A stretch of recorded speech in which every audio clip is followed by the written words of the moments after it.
नमस्कार दोस्तों। आप सभी का अपनी कहानी चैनल पर स्वागत है।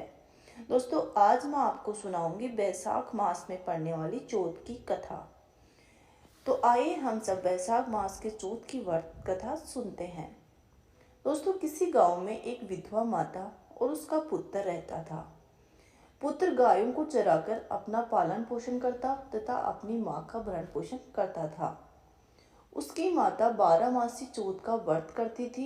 वह हर महीने की विनायक चौथ को चूरमे के 5 लड्डू बनाती थी।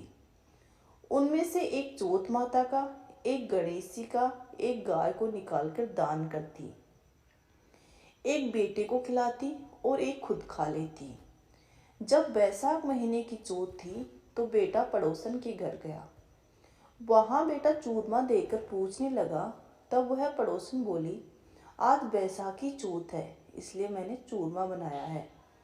तेरी माँ तो हर चौथ को ही बहुत सारे लड्डू बनाती है, पर तुझे केवल एक ही लड्डू खाने को देती है, ठंडी बासी रोटी की खाने को देती है। लड़का पड़ोसन की बातों के बहकावे में आ गया और अपनी माता से बोला, माँ तू तो चूरमा खाती है और मुझे सिर्फ एक लड्डू देती है, इसलिए अब तू चौथ माता का व्रत करना छोड़ दे। माँ ने कहा, बेटा मैं चौथ माता का व्रत है वो तेरी सुख शांति के लिए ही करती हूँ, मैं ये व्रत कभी नहीं छोड़ सकती। ये सुनकर बेटा नाराज होकर विदेश जाने लगता है। माँ बोली, बेटा यदि तू नाराज होकर विदेश जाना चाहता है तो ये माता जी के आंखें अपने साथ ले जा। यदि तेरे ऊपर कोई संकट आता है तो चौथ माता और विनायक जी का नाम लेकर इन्हें डाल देना, तेरे सारे संकट दूर हो जाएंगे। लड़का आंखों को लेकर विदेश चला गया।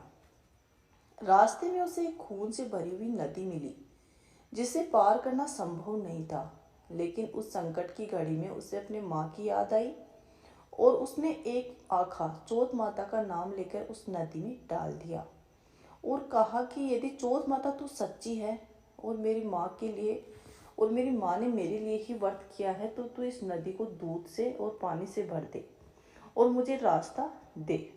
उसका ऐसा कहते ही उसे रास्ता मिल गया। आगे चलने पर भयंकर जंगल से भी इसी प्रकार आंखें फोड़ कर गुजरना पड़ा। कुछ आगे चलकर एक नगर में पहुंचा। उस राजा के यहाँ रोज मिट्टी के बर्तन का अलाव पकता था।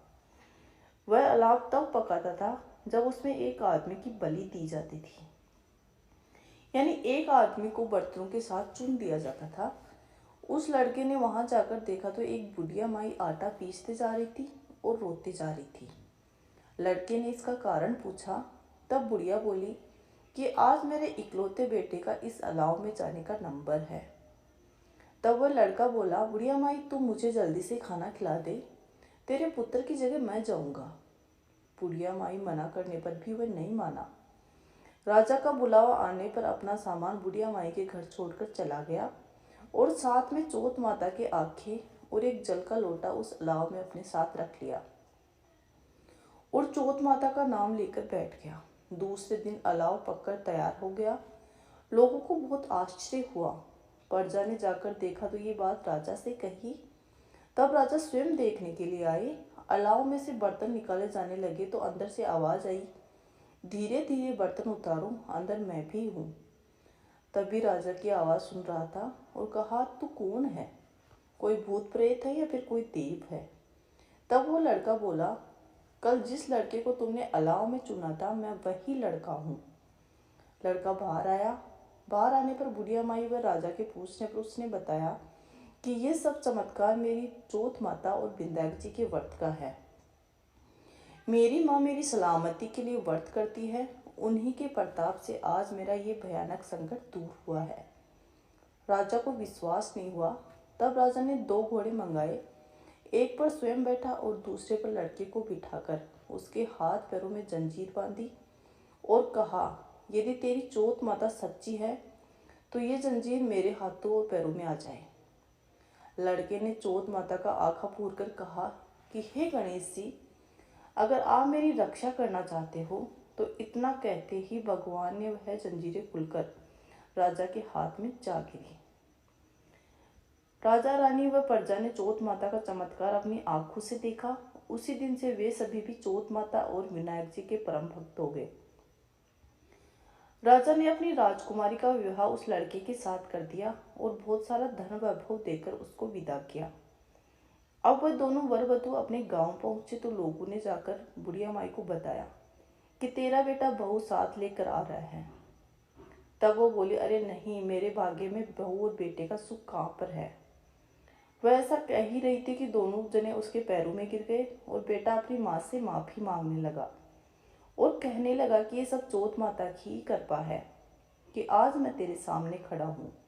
उसके बाद उसने सारी नगरी में ढिंढोरा पिटवा दिया कि सारी सुहागनें, बेटे हो, माँ हो या लड़कियां हो, चौथ माता का व्रत करे। हो सके तो पूरी 12 महीने की चौथ करे, नहीं तो चारू बड़ी चौथ करें, नहीं तो दोनों अवश्य करें।